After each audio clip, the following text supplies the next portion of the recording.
سورت قاف یہ 3 رکوعات 45 آیات پر مشتمل مکی صورت ہے، اور ترتیب قرآن ترتیب مصحف کے اعتبار سے سورت قاف کا نمبر 50واں ہے، 50۔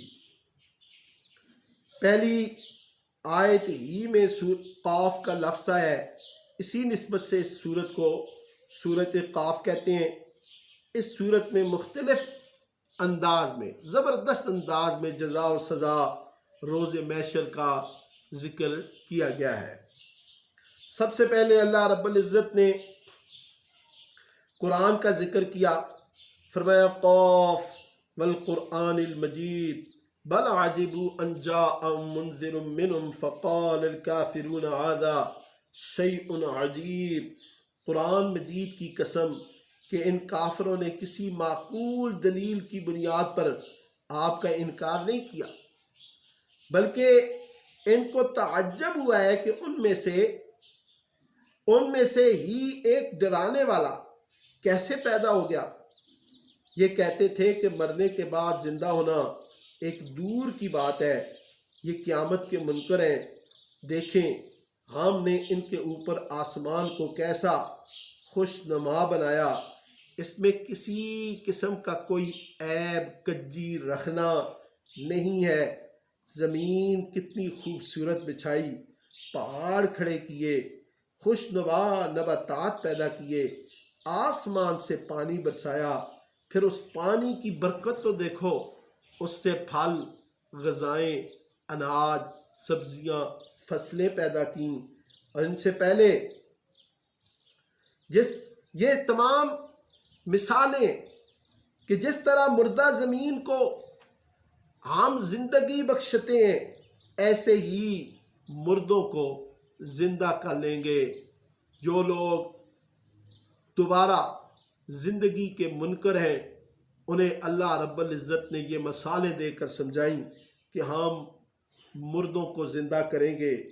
ان سے پہلے قوم نوح، سمود، عاد، فرعون، قوم لوط، قوم شعیب اور تبع کی قوموں نے رسولوں کا انکار کیا، قیامت کو جھٹلایا، ان پر ہمارا عذاب آیا تو وہ نہیں بچ سکے۔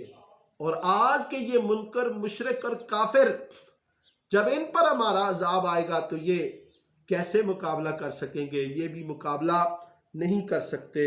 7 آسمان اور زمین جیسی عظیم مخلوقات بنا کر اللہ رب العزت نہیں تھکا تو انسان کو دوبارہ بنانے سے وہ کیسے تھک جائے گا۔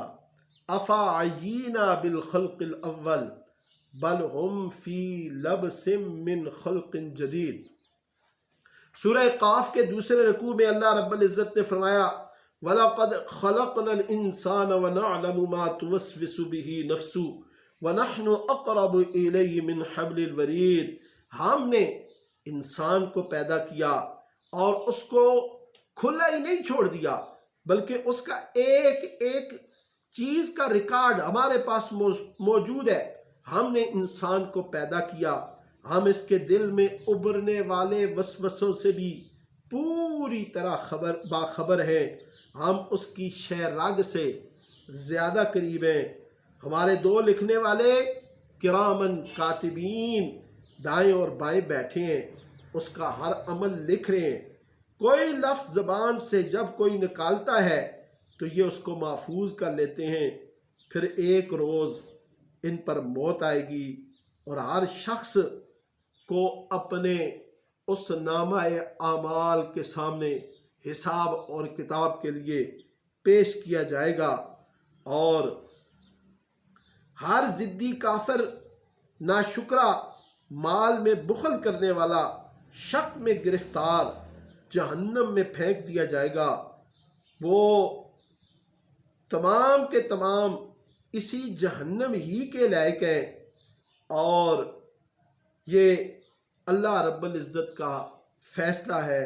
ما یبدل القول لدی، کہ اللہ کے فیصلے نہیں بدلتے۔ تیسرے رکوع میں اللہ رب العزت نے آخرت میں جہنم کی حالت کا ذکر کیا، فرمایا یوم نقول لجہنم حل امتلأت وتقول حل من مزید۔ اس دن اللہ رب العزت جہنم سے کہیں گے اے جہنم کیا تو بھر گئی؟ تو جہنم کہے گی حل من مزید، کیا کچھ اور بھی ہے؟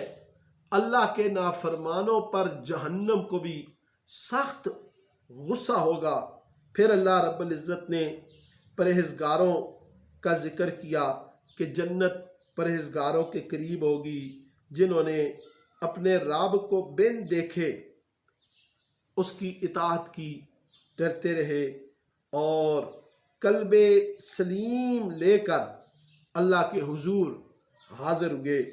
اے محمد صلی اللہ علیہ وسلم، آپ کے مخالفوں سے پہلے بڑے بڑے طاقتور کافروں کو ہم نے ہلاک کیا۔ ان کو جب ہم نے پکڑا تو ان کو کوئی پناہ نہ ملی۔ جس کو ذرہ برابر بھی اگر عقل ہے تو وہ پچھلی قوموں کی جو ہسٹری ہے، تاریخ ہے، اس سے نصیحت حاصل کرے۔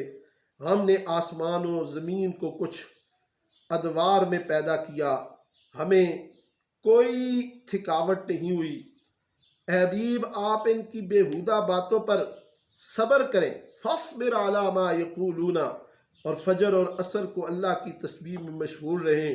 رات کو اور نماز کے بعد بھی وہ وقت یاد کرنے کا ہے جب سور پھونکا جائے گا، ہر شخص جی اٹھے گا، زمین پھٹ جائے گی اور لوگ تیز تیز بھاگے جا رہے ہوں گے۔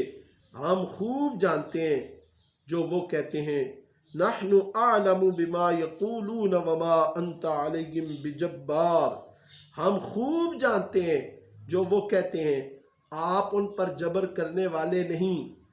فذکر بالقرآن من یخاف وعید، یہ قرآن مجید کے ذریعے آپ ہر اس شخص کو نصیحت کریں جو میری تنبیہ سے ڈرتا ہے۔